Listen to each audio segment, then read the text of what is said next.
Son las 7 de la mañana, son las 6 de la mañana en Canarias. Acaba de terminar la reunión de 2 horas y cuarto entre Donald Trump y Xi Jinping. Una reunión que ha estado marcada por los elogios. Elogios por doquier, la diplomacia del siglo XXI. O alguien pensará, el cinismo del siglo XXI. Si lo que se dicen es verdad, no cuadra con que Trump contribuyese a desencadenar una guerra en Oriente Medio para ponerle las cosas difíciles a China en el acceso a la energía que le compra a Irán. Si lo que dice es verdad, ¿por qué por qué Estados Unidos no le ha dado acceso a China en lo que a Mizos se refiere? Lo más importante de la cumbre probablemente es lo que no vemos, o esas declaraciones, advertencias y conversaciones sobre las que no tenemos el audio. Porque lo que se ha filtrado es que Xi Jinping le ha dicho a Donald Trump que gestionar mal Taiwán puede llevar a China y a Estados Unidos al choque. Lo que tenemos claro es que en medio de esta guerra fría, tecnológica y geoestratégica entre China y Estados Unidos, ambos mandatarios han hecho un esfuerzo por escenificar las buenas maneras. También es verdad que China necesita a los Estados Unidos porque le vende los productos que fabrica y Estados Unidos necesita a China, sí, porque le vende productos, pero también porque China es uno de los principales tenedores de la deuda estadounidense que sigue subiendo a pesar de que Donald Trump prometió que bajase. La diplomacia del siglo XXI, no sé si es la reunión o no más importante de la historia, pero escuchen ustedes a Xi Jinping y a Donald Trump y los gestos verbales que muestran sobre que las relaciones sean pacíficas y tranquilas. Xi Jinping, debemos ser socios en lugar de adversarios, logrando el éxito mutuo y prosperidad común, forjando así un camino correcto para que las grandes potencias coexistan en la nueva era.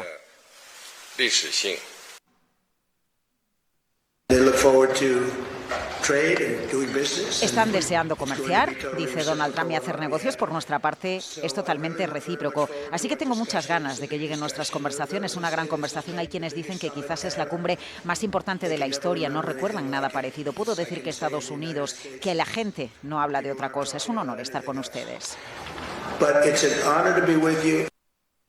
Diplomacia, gestos, buenas palabras y una advertencia de la que no hay sonido, la de Xi Jinping a Donald Trump. Cuidado con Taiwán. Buenos días.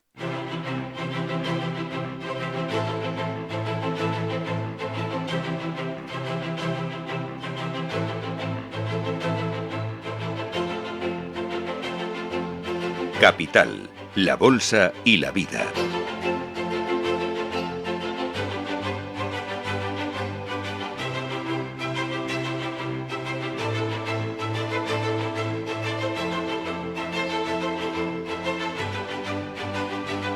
Laura Blanco.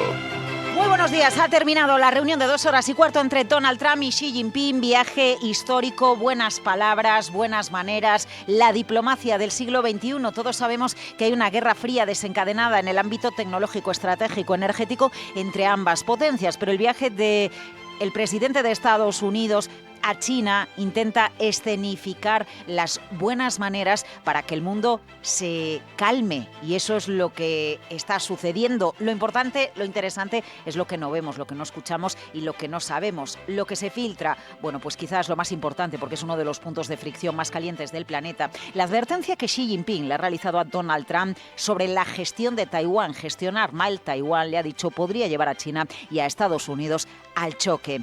La reunión la vamos a analizar en Capital, la bolsa y la vida, en una jornada, histórica. A ver qué sale de los encuentros que se celebran, incluidos los encuentros comerciales y el acceso tecnológico que los chinos quieren al hardware, principalmente de los Estados Unidos. La cita Capital que vamos a analizar desde el punto de vista tecnológico y desde el punto de vista geoestratégico, mientras los mercados, las bolsas, siguen ahí arriba. Los futuros americanos subiendo. Anoche volvimos a ver un máximo histórico en el Nasdaq, en el S&P 500.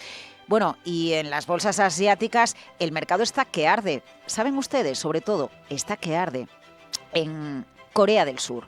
La bolsa de Corea del Sur sube más de un 200%. en los últimos 12 meses. Se ha generado un FOMO, de tal manera, el miedo a perderse las subidas de la bolsa, que se ha multiplicado por 10 la inversión que los padres realizan del dinero de sus hijos para que tengan dinero en bolsa. En Corea del Sur, todo el mundo está invirtiendo porque el mercado no para de subir. El otro día hablábamos de Samsung, hoy se habla de SK Hynix, que si $1 billón de capitalización de mercado, podríamos decir, como setas surgen las empresas que tienen una valoración de $1 billón en todo el mundo. Y en medio de toda esta, no sé si exuberancia, pero desde luego subida espectacular de los mercados, pues las voces que nos dicen, claro, es que estamos asombrados con las subidas de las bolsas y de los mercados. Por ejemplo, Gerardo Ortega, de gerardoortega.es, en las últimas horas en Mercado Abierto con Rocío Arbiza, explicaba lo que está sucediendo con las bolsas.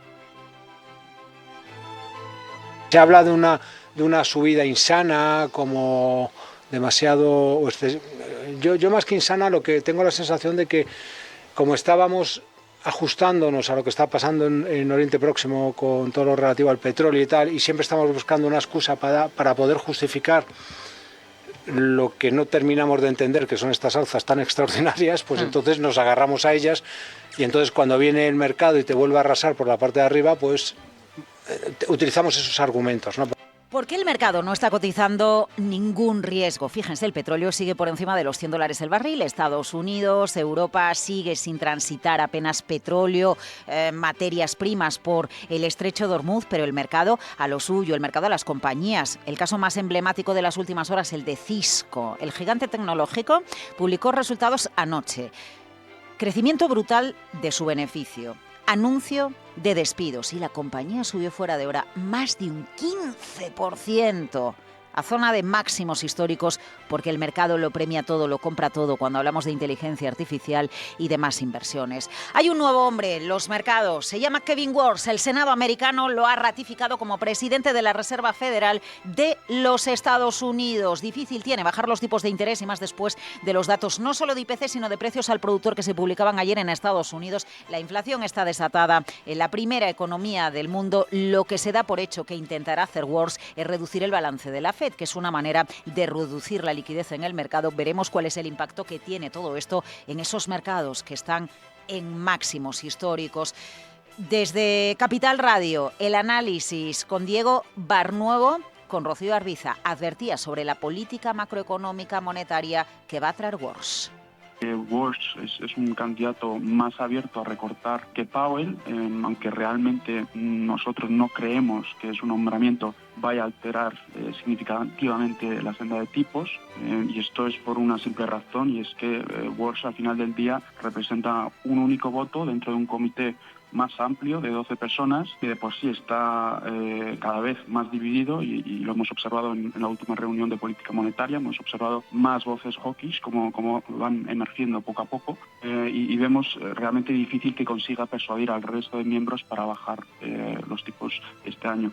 Hoy protagonismo para Zara, para Telefónica, para Ford, que se disparó ayer en bolsa, la mayor subida de los 6 últimos años. Enseguida les vamos a contar qué está pasando. Si nos siguen por el canal de YouTube de Capital Radio, les invito a ver unas imágenes. Sabemos que la inteligencia artificial arrasa. Sabemos que cuando mezclamos la inteligencia artificial con hardware y tenemos humanoides, nos quedamos impactados. Pero las imágenes que están circulando en las últimas horas del robot Helix 2 nos dejan pasmados, porque no es Blade Runner, es la realidad de lo que viene en los próximos años en la economía real con los humanoides trabajando entre nosotros. Si nos siguen por el canal de YouTube de Capital Radio entenderán perfectamente de qué les estamos hablando. Capital, la bolsa y la vida. Esther La Paz, Íñigo Jalón, dirección técnica, Miguel San Martín, titulares.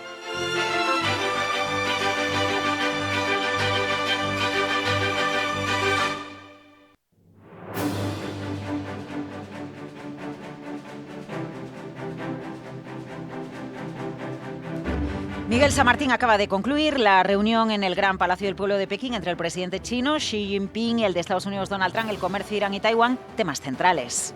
Agenda marcada en esa reunión de 2 horas y cuarto por la tregua comercial entre las dos mayores economías del mundo y las tensiones tecnológicas. Sí ha advertido a Trump de que gestionar mal Taiwán puede llevarles a un choque. También que no hay ganadores en una guerra comercial, así que asegura que deben ser socios y no rivales. Los intereses comunes de China y Estados Unidos superan nuestras diferencias y el éxito de cada país representa una oportunidad para el otro. Una relación estable entre China y Estados Unidos beneficia al mundo entero. Cuando cooperamos, ambas partes se benefician. Cuando nos enfrentamos, ambas partes sufren. Trump le ha recordado que ambos países van a tener un fantástico futuro juntos y reconoce que cuando han tenido dificultades las han resuelto de manera muy rápida. Destaca a todos los grandes empresarios que le acompañan. Y solo quiero decir, en nombre de toda la gran delegación que tenemos, contamos con los mejores empresarios, los más importantes, supongo que los mejores del mundo. Tenemos a gente increíble y todos están conmigo, todos y cada uno de ellos. Se lo pedimos a los 30 mejores del mundo, todos y cada uno de ellos dijeron que sí. Y no quería al segundo ni al tercero de la empresa, solo quería a los mejores. Hoy están aquí para rendirles homenajes a ustedes y a China. Acabamos de conocer que China ha renovado las licencias de exportación para unas 400 plantas procesadoras de carne de res estadounidense. Lo acaba de anunciar el gobierno chino durante la reunión. Bueno, frentes abiertos que tenemos en la economía, los que tienen que ver con la energía y con el petróleo, porque sigue cerrado el estrecho de Hormuz. Lo último, pues que la producción de petróleo de la OPEP ha caído en abril, por debajo de los 19 millones de barriles diarios, un 34% menos que en febrero. Así, la pérdida acumulada por el cártel desde el inicio de la guerra en Irán es de 9,7 millones, un desplome récord del bombeo conjunto superior al recorte histórico puesto en marcha voluntariamente por la organización hace 6 años para frenar el hundimiento de los precios por la pandemia. La mayor caída, Kuwait e Irak, en torno al 70%. Solo Emiratos sube ligeramente, pero el recorte acumulado es del 40%. La OPEP revisa la baja además su pronóstico sobre el crecimiento anual de la demanda a 1,17 millones de barriles, 230.000 menos de lo calculado hace tan solo un mes. De momento, la Comisión Europea dice que no detecta señales de desabastecimiento de queroseno en la Unión, pero atención a Italia y a Giorgia Meloni, porque Miguel va a aprobar una ley que permite recuperar la energía nuclear en el país. Y lo va a hacer antes de que finalice el verano. Italia no produce energía nuclear desde 1987, cuando un referéndum celebrado tras el desastre de Chernóbil prohibió este tipo de energía y llevó al cierre de las centrales. Desde entonces no tiene una ley sobre su funcionamiento ni seguridad. Un segundo intento de reintroducción fue rechazado en las urnas en 2011. Meloni ha impulsado el regreso de la nuclear como parte de su estrategia para reforzar la seguridad energética, reducir costes y avanzar en la descarbonización. Hoy vamos a conocer el detalle del IPC de abril en España y veremos el impacto real en la energía y si se está trasladando a otro tipo de productos como los alimentos, precisamente por los efectos derivados de la guerra. En Crónica Empresarial, 2 compañías, Miguel, Globo llega a un acuerdo con los sindicatos para llevar a cabo un ERE que afectará a 436 repartidores. La empresa puso sobre la mesa en marzo un expediente de regulación de empleo que afectaría casi el doble, 750 en 60 ciudades, al asegurar que se ha visto obligada a reducir su servicio en diferentes provincias para evitar el cierre. Se ha acordado la recolocación de repartidores cuando hay una ciudad a menos de 20 kilómetros. Globo hará un pago único para compensar los desplazamientos de ida y vuelta durante un año. Abonarán 37 días por año trabajado y 42 en los territorios sin posibilidad de recolocación. Y un hito, Zara supera a Nike como la marca de moda más valiosa del mundo y Google vuelve al número 1. Por primera vez desde 2018, gracias al crecimiento del 57% y pone fin a los años consecutivos de Apple en primera posición. El ascenso de Google se ha construido en torno a la integración de Gemini en todos los productos existentes, la introducción de funciones de agente en el buscador y la inversión en centros de datos. Gracias a un crecimiento del 18%, Zara, marca española, marca de moda más valiosa del mundo, supera a Nike. Como dices, la española ya tiene más de 44.000 millones de dólares y es un claro ejemplo de la importancia de construir relevancia a través de experiencias de compra personalizadas, también impulsadas por la inteligencia artificial. Empresas, protagonistas, hay más. Enseguida los detalles, pero antes la agenda del día. Sara Bot, buenas. Muy buenos días. Ya es jueves viernes y los primeros datos llegan de Reino Unido, que publica el PIB del primer trimestre y la producción industrial. En España conoceremos el IPC final de abril y el Banco de España publica el informe de estabilidad financiera. Y en Estados Unidos habrá ventas al por menor, peticiones de subsidio por desempleo, índice de precios de importación y exportación. Una pregunta, ¿estoy preparando mi traje de chulapa? ¿Me pongo un clavel rojo? ¿O es blanco? No me entero de ese código, jeje, chao. Quien conoce el código del color de los claveles en la redacción de Capital Radio es Willy Moon. Guillermo Luna. Sara, pregúntale a él.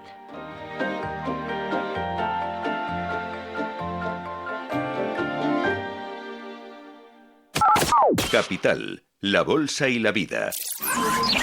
Con Laura Blanco. Bueno, pues tenemos tantos protagonistas en el mercado americano, es espectacular. Uno de los mayores espectáculos de la madrugada lo ha dado Cisco. Cisco ha llegado a subir un 17% en el mercado fuera de hora tras publicar resultados con un crecimiento de doble dígito y tras saberse en el mercado que va a invertir más en inteligencia artificial, pero va a despedir a gente, y esto el mercado lo pone en valor. Al mercado le gusta más inversión en CAPEX y menos personas, menos personal. Pero sumen a esta referencia la de Cerebras, porque es una de esas empresas de inteligencia artificial que está preparando su salida a bolsa. ¿Y qué ha hecho? Pues fijar el precio de la colocación en el mercado por encima de la horquilla orientativa, $185 por acción, para recaudar 5.500 millones de dólares. Todas las empresas vinculadas a la IA estableciendo el proceso de su salida a bolsa. ¿Más compañías protagonistas? Bueno, pues el mercado ha premiado a Ford con una subida del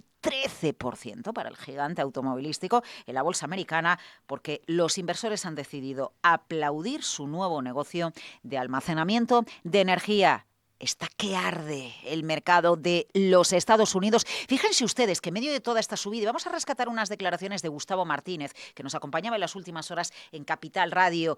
El mercado solo atiende a las buenas noticias. Y entonces tenemos subidas espectaculares en bolsa, colocaciones en mercado por encima del precio de la horquilla orientativa, títulos que suben por encima del 10% prácticamente a diario. Y el mercado que no cotiza riesgos. ¿No recordaba Gustavo? No se está cotizando ningún solo riesgo en la renta variable. Eso es peligroso, porque al margen de que yo nunca he sido sensacionalista y siempre he tratado de huir de eso, como buen inversor tienes que tratar de huir de los sesgos emocionales, que es muy complicado. Al margen de todo eso está claro que estamos viviendo una época de inflación, una época de inflación fuerte, no la que se mide, sino la que se siente. No es lo mismo la inflación que se mide y la que te cuentan a través del IPC, y la que tú padeces y sientes cuando vas a hacer la compra, cuando vas a viajar, cuando te vas a desayunar y pagas 10 euros por un desayuno simple, ¿no?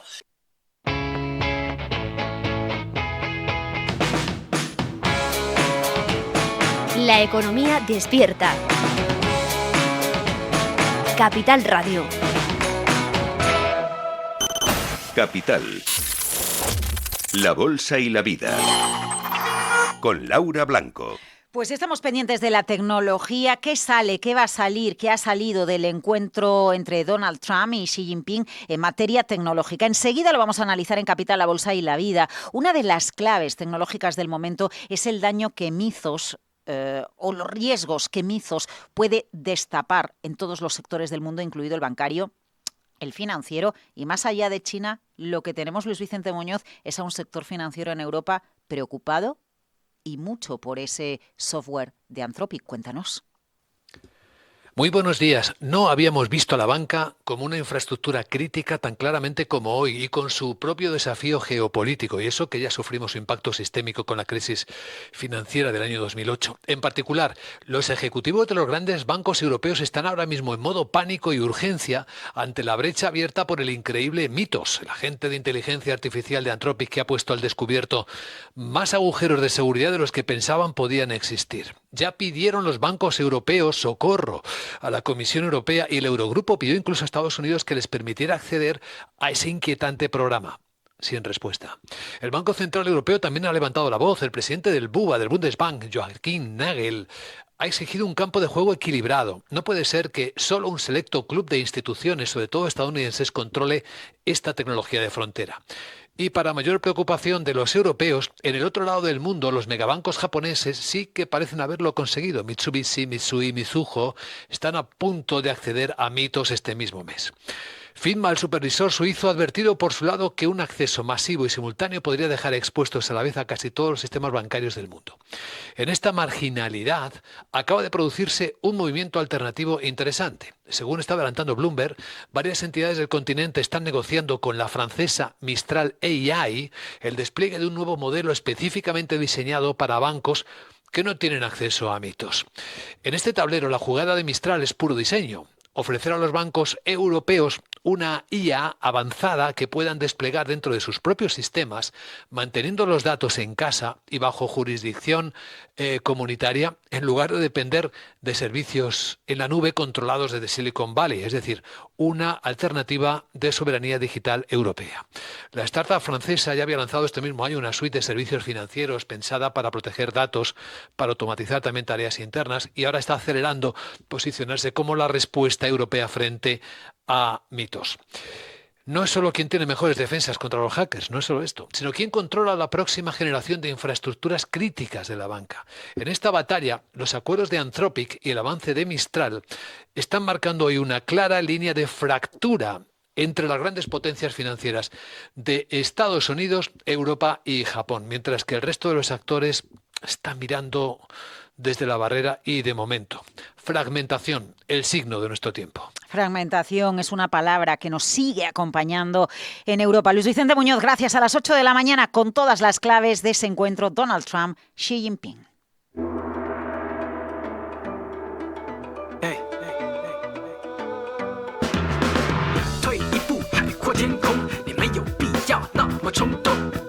Pues un vistazo al comportamiento de los mercados asiáticos en medio de una cumbre, la de Donald Trump y Xi Jinping, que algunos califican de cumbre de alto riesgo. Mucha diplomacia, muchas buenas palabras, pero también algunas advertencias. ¿Y las bolsas qué? Vemos tono mixto, Sandra Torrecillas. Pues sí, tono mixto, y nos fijamos en primer lugar en las bolsas chinas por esa reunión que comentas, y vemos al CSI 300, al índice continental, que está bajando un 1,3%. Es uno de los que más bajan esta mañana, por cierto. Sin embargo, la bolsa de Hong Kong, el índice Hansen, está subiendo un 0,4%. El índice MSCI Asia-Pacífico, sin Japón, se mantiene cerca de máximos históricos que alcanzó la semana pasada. En la bolsa de Japón, el índice Nikkei ha vuelto a tocar un nuevo máximo histórico intradía en 63.799 puntos, impulsado sobre todo por el sector de la tecnología, aunque se ha desmarcado con descensos el conglomerado de inversión SoftBank, a pesar de que su beneficio neto se ha multiplicado por 3 en el primer trimestre. Ahí es interesante observar el rendimiento de los bonos japoneses. El de referencia a 10 años está subiendo por cuarta sesión consecutiva, está alcanzando máximos de casi 3 décadas, toca el 2,60%, y hoy además ha habido subasta de bonos a más largo plazo a 30 años y ha habido una buena demanda. Por cierto, que el gobierno de Japón dice está considerando elaborar un presupuesto extraordinario para reducir la carga de los hogares derivada por el aumento del precio de los combustibles, según adelanta la agencia Kyodo. Y en la bolsa de Corea del Sur, el Kospi está muy plano, apenas sube un 0,10%, eso sí, sigue en zona de máximos, con Samsung subiendo más de un 3% y cerca de nuevos récords. Aparecen como setas, Sandra Torrecillas, las empresas que tienen una capitalización, un valor de mercado de $1 billón, porque tenemos otra a la vuelta de la esquina. Sí, está a puntito de conseguirlo. Es en el mercado de Corea del Sur, es SK Hynix, que está a punto de alcanzar esa capitalización del $1 billón, y lo haría solo unas semanas después de que lo consiguiera Samsung. Y es que sus acciones han subido más del 200% este año, tras un aumento asombroso del 247% en 2025. Una subida que se produce al calor de esa demanda relacionada con la inteligencia artificial, tanto de los chips de memoria convencionales como de los chips de memoria de banda ancha. Si SK Hynix logra superar el umbral del $1 billón, junto a Samsung, Corea del Sur se va a convertir en el primer país fuera de Estados Unidos en tener más empresas valoradas en esa cantidad. Recordamos que la taiwanesa TSMC sigue siendo la mayor empresa de Asia por capitalización bursátil, con $1,8 billones. Bueno, precisamente TSMC afirma que el mercado mundial de chips va a alcanzar, Sandra, los $1,5 billones en 2030. Sí, impulsado sobre todo por la inteligencia artificial. Esa cifra, 1,5 billones, supera la estimación anterior que había ofrecido de $1 billón. Estos datos los va a presentar hoy en el mayor fabricante de chips por contrato del mundo en un foro de tecnología. Según TSMC, de esos 1,5 billones, la la inteligencia artificial y la computación de alto rendimiento representarán el 55%. Le seguirá teléfonos inteligentes con un 20% y aplicaciones de automoción con un 10%. Samsung, a ver, porque seguimos con el problemón que tiene la compañía surcoreana, pide al sindicato que reanude las negociaciones salariales. Recuerden que en las últimas horas hubo esta intervención estatal con reunión de urgencia del gabinete porque los trabajadores dijeron no a las condiciones salariales que les proponía la empresa. Pues sí, la verdad es que en Corea del Sur están muy preocupados por esa posible huelga que se avecina a partir del 21 de mayo de 18 días de los trabajadores de Samsung, que lo que quieren es mejorar sus condiciones salariales ante los beneficios récord que está consiguiendo Samsung por el impulso de la inteligencia artificial. El ministro de Finanzas surcoreano ha dicho que se debe evitar esta huelga a toda costa porque pone en riesgo el crecimiento económico y las exportaciones. Y es que esta economía se ha vuelto cada vez más dependiente de las ventas de chips.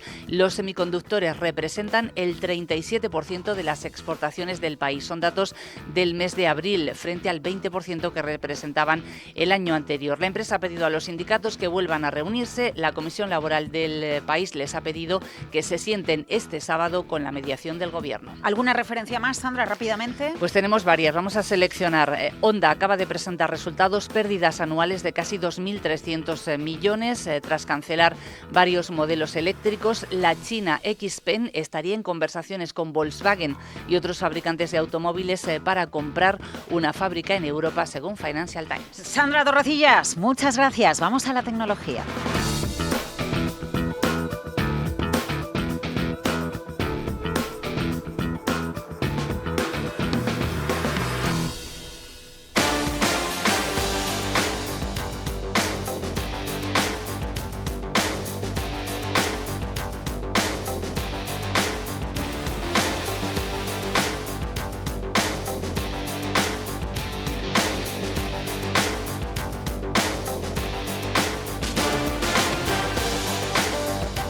No es Blade Runner, pero lo parece. ¿Han asimilado ustedes que dentro de muy poquito tiempo los humanoides van a compartir la vida con nosotros? Que iremos a una tienda y quien nos va a despachar, quien nos va a cobrar, será un robot, un humanoide. Son tan realistas. Guillermo Luna, lo último, las últimas imágenes que están circulando por el mundo son de un robot que ¿qué es lo que hace? Pues mira, también nos podemos preguntar si llega a un almacén y vemos una fila de máquinas clasificando paquetes durante 8 horas seguidas, sin descanso, sin pedir una nómina a cambio y sin convenio. Quien nos sigue por YouTube puede ver este robot, ya no es un sueño, si no es una película de ciencia ficción, tampoco lo es. Es la empresa estadounidense Figure AI que ha mostrado a varios robots trabajando durante un turno completo en tareas logísticas. Según su propio fundador, Brett Adcock, lo hace de forma autónoma con su sistema Elise 2 y a niveles de rendimiento comparables a los de un trabajador humano. La compañía lo presenta como un salto tecnológico y probablemente lo sea, pero para millones de trabajadores también puede ser una señal de alarma, de verdadero drama laboral, porque hasta ahora hablábamos de la inteligencia artificial como una amenaza para empleos de oficina, los que conocemos como empleo de cuello blanco, redactores, administrativos, programadores, consultores. Ahora la IA empieza también a tener brazos, piernas y manos, y empieza a moverse los trabajos más manuales, los de cuello blanco, que empieza a desplegarse en las industrias, en los almacenes, en las fábricas, en los supermercados, en los centros de distribución.